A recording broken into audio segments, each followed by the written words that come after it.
You know that specific kind of silence? It isn't a peaceful silence. It's the kind that rings in your ears right after a massive blow-up, where you've poured your heart out, cried until your eyes are swollen, and finally retreated to your corner of the house. It's heavy. It's deafening.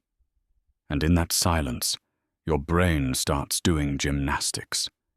You're sitting there, maybe on the edge of the bed or the kitchen floor, staring at your phone. You're waiting for that one text, the "I'm sorry" or the "I didn't mean it." You're replaying the last 10 minutes, the last hour, the last 3 years, trying to find the exact moment where things went off the rails. You're looking for a reason, a logic, a shred of humanity to hold on to. You're thinking, surely they're in the other room feeling as destroyed as I am. Surely they've realized they went too far this time.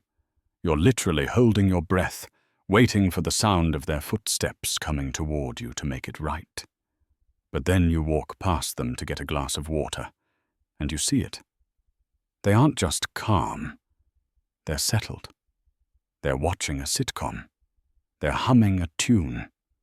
They're literally checking their fantasy football stats or scrolling through some mindless feed.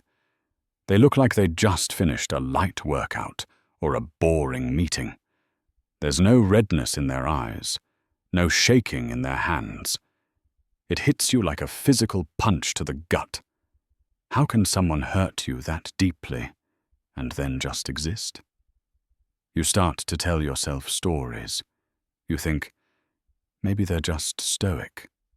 Maybe they're hiding their pain to stay strong. Maybe they're just waiting for me to go to them. Stop. That is the trap. That is the lie your empathy is telling you so you can survive another night in this relationship. Here is the truth you're not going to like, but you desperately need to hear. They aren't recovering from the fight. They aren't processing their emotions or feeling a wave of regret. While you're in pieces, they are actively hiding a very specific set of secrets that keep them in power and keep you in a state of confusion. What they are hiding isn't a broken heart. It's a cold, calculated psychological move designed to make you question your own reality and your own worth. If you keep waiting for them to show you their human side after they hurt you, you are going to be waiting forever. Today, we're pulling back the curtain. We're going into the mind of the narcissist in those hours and days after they've wounded you. I'm going to show you the 4 things they are desperately hiding from you to keep you under their thumb. And pay close attention to the false calm phase, because that's the moment they're actually most dangerous, and most people walk right into the trap. Before we go any further, you have to understand that their calm isn't peace. It is a shield. It is a weaponized wall of indifference. And the first thing they use that shield for is the most frustrating, soul-crushing thing you will ever experience in a relationship. Let's break down the first thing they hide. And it's something they do before the dust has even settled from the explosion. I call it the victim switch, or the narrative flip. You probably know it as the exact moment your brain started melting during the argument. Picture the scene. You finally found it. The evidence.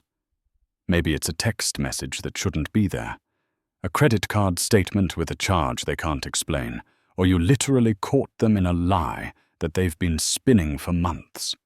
You go to them, not even to attack, but just to say, look, I know. You're hurt, you're shaking, and you're looking for a shred of honesty so you can start to heal. What they hide in that exact second is a massive surge of panic. They know you're right. They know they've been caught red-handed. They know the mask has slipped. But you will never, ever see that panic on their face. Instead, they hide that guilt behind a wall of pure, unadulterated outrage. They don't address the lie. They don't address the betrayal. They address your attitude. They say things like, "I can't believe you were spying on me," or "Your energy is so toxic right now, I can't even be in the same room as you. Do you see what just happened?" In 5 seconds, the conversation stopped being about their betrayal and started being about your character. They hide the crime by putting your reaction on trial. This is the narrative flip. They are hiding the fact that they are terrified of being held accountable, so they flip the script until you are the one on the defensive. Think about all those times you started a conversation because you were hurt, and 20 minutes later, you're the one crying, you're the one explaining why you're upset, and you're the one eventually saying, "I'm sorry I yelled." They hide the fact that they are intentionally baiting you. They want you to get loud. They want you to say something mean. Why? Because the moment you lose your cool, they win. They can point at you and say, "See? This is why I can't talk to you. You're unstable. You're the reason this relationship is failing." They hide their initial cruelty behind the proof of your reaction. It's a masterclass in distraction. While you're reeling from the shock of being blamed for their mistake, they're hiding the satisfaction of knowing they've successfully diverted the heat. They aren't thinking about how much they hurt you. They are thinking about how well their smoke screen is working. They are hiding the reality of the situation under a pile of your own perceived flaws. They will bring up a mistake you made 3 years ago, just to cancel out the mistake they made 3 minutes ago. They hide the scale of the situation by making everything equal. To them, your tone is just as bad as their infidelity. They hide the truth by making the conversation so messy and so confusing that you eventually give up just to make the fighting stop. If you've ever walked away from a fight wondering how you ended up being the bad guy, understand this. They hid the truth from the moment they opened their mouth. They didn't lose the argument. They just changed the subject to you. They are hiding the person who actually did the damage behind a mask of a person who is tired of your drama. You have to realize that when they hide the truth this way, they are effectively deleting your reality. They are hiding the fact that they owe you an apology and replacing it with the idea that you owe them one. It is the ultimate power move, and they do it because if they didn't hide behind this flip, they'd have to look at the monster in the mirror. And that is the one thing they will never, ever do. Once they've successfully flipped the script and made you the villain, they usually do something even more agonizing. They disappear. They go silent. They shut the door. They block your number. Or they sit 3 feet away from you on the couch and act like you are made of glass. This brings us to the second thing they are desperately hiding from you, the backup supply. I call it Plan B, but in reality, it's usually Plan B, C, and D. Now, when you are in the middle of that silent treatment, what are you doing? You're staring at your phone, checking their last scene, wondering if they're okay or if they're finally realizing how much they've hurt you. You're sitting in the heavy, suffocating weight of that silence, feeling like the world is ending. You think they're in the other room or across town, reflecting on the relationship.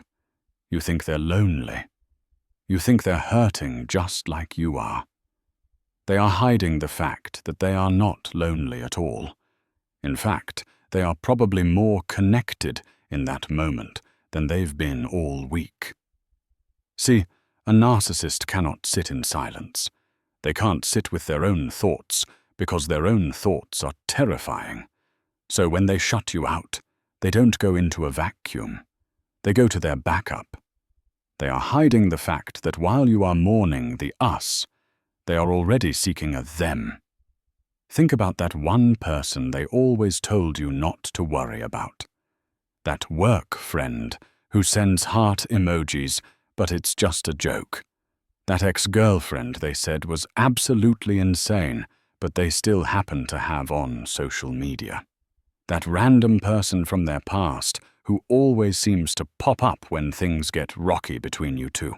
While you are in the kitchen crying into a paper towel, they are in the DMs. They are hiding the fact that they've already reached out to someone else for a hit of validation.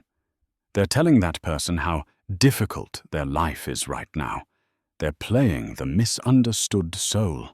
They are getting the attention, the flirting, and the ego boost they need to numb the boredom of your conflict. They hide this because if you knew they were seeking comfort in the arms or the inbox of someone else, the second things got tough, you'd leave. You'd realize that you aren't a partner to them, you're just a battery.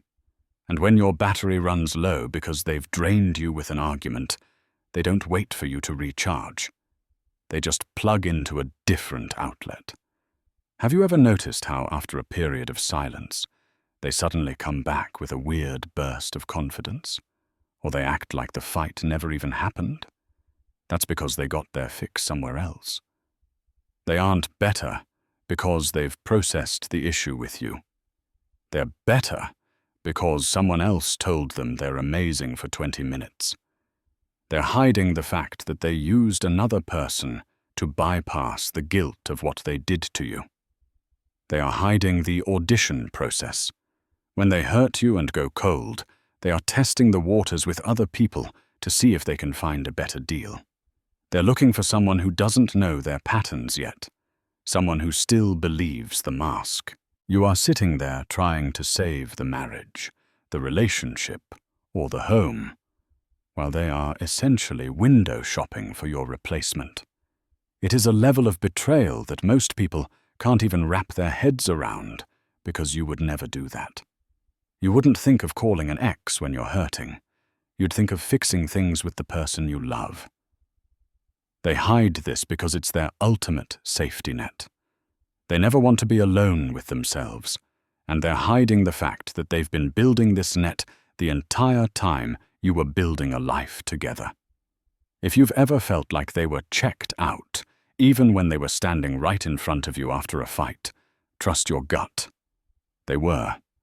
They were hiding the fact that their heart, or what passes for it, was already occupied by whoever was telling them what they wanted to hear. You're mourning a loss, and they're managing a roster. That is the cold, hard truth they will never admit to your face. But let's go even deeper, because this next part is the key to why you feel like you're losing your mind every time you try to have a heart-to-heart with them. This is the third thing they are desperately hiding: the shame shield.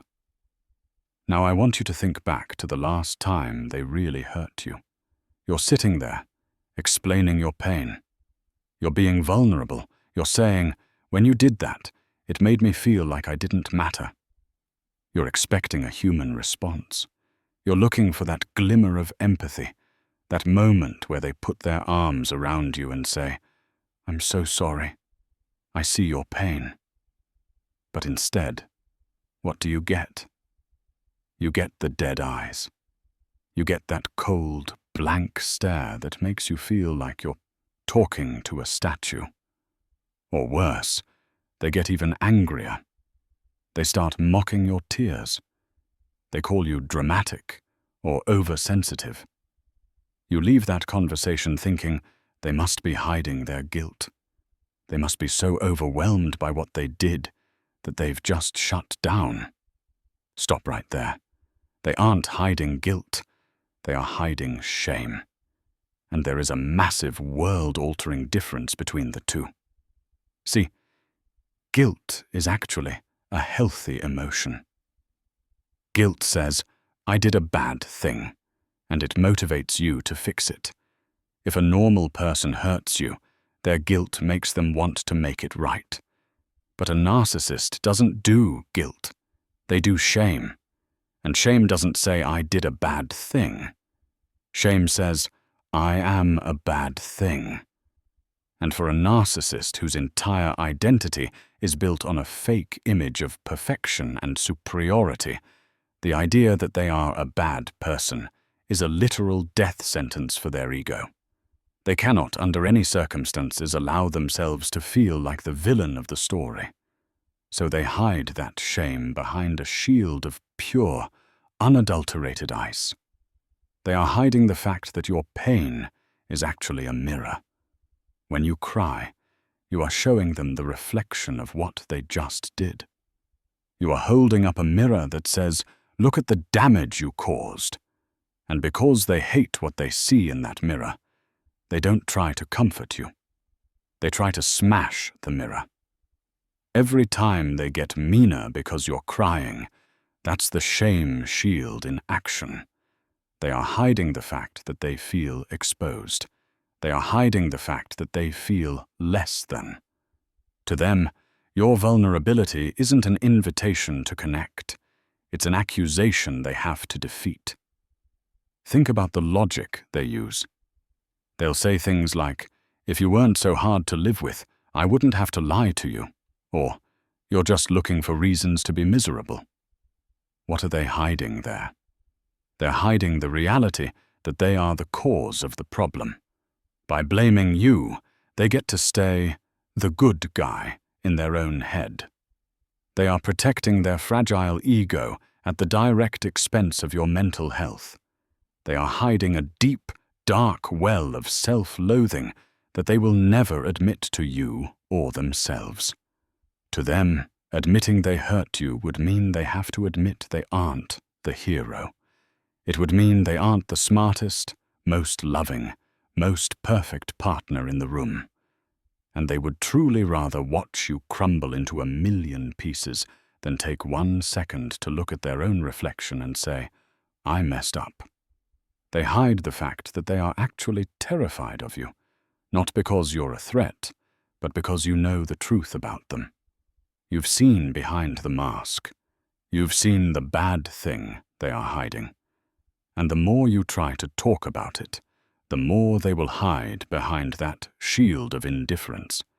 They're hiding the fact that they don't have the emotional tools to handle the mess they made. While you're in the other room trying to figure out how to communicate better, they are in survival mode, reinforcing the walls of their ego so that not a single drop of accountability can leak through. You're waiting for them to come to their senses, but they are hiding the fact that their senses are entirely dedicated to protecting themselves from the truth of what they are. You're looking for a heart, but you're hitting a shield, and that shield is designed to keep you out, no matter how much it hurts you in the process. Now we get to the most calculated, most cold-blooded thing of all.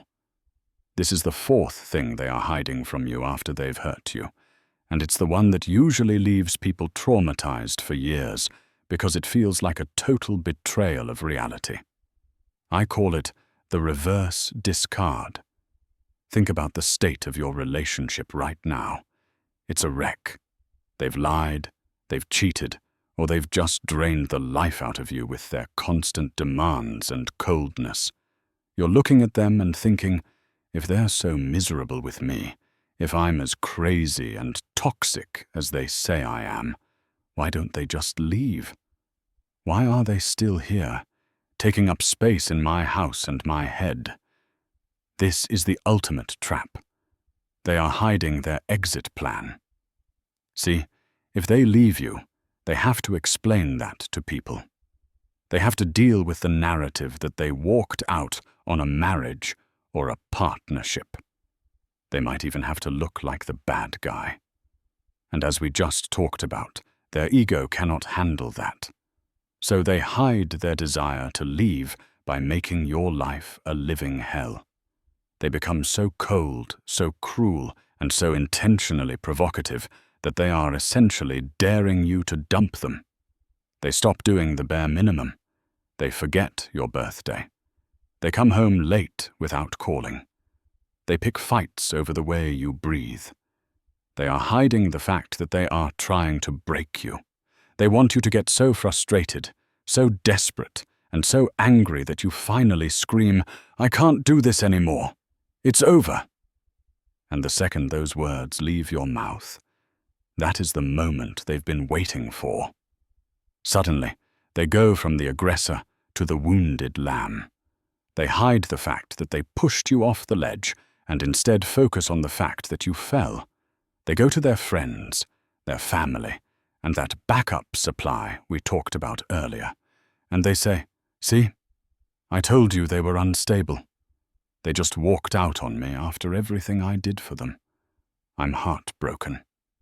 They are hiding their fingerprints on the murder of your relationship so they can play the martyr at the funeral.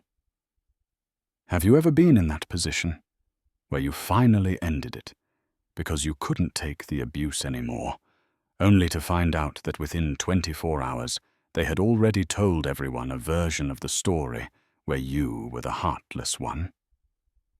They were hiding the smear campaign in plain sight.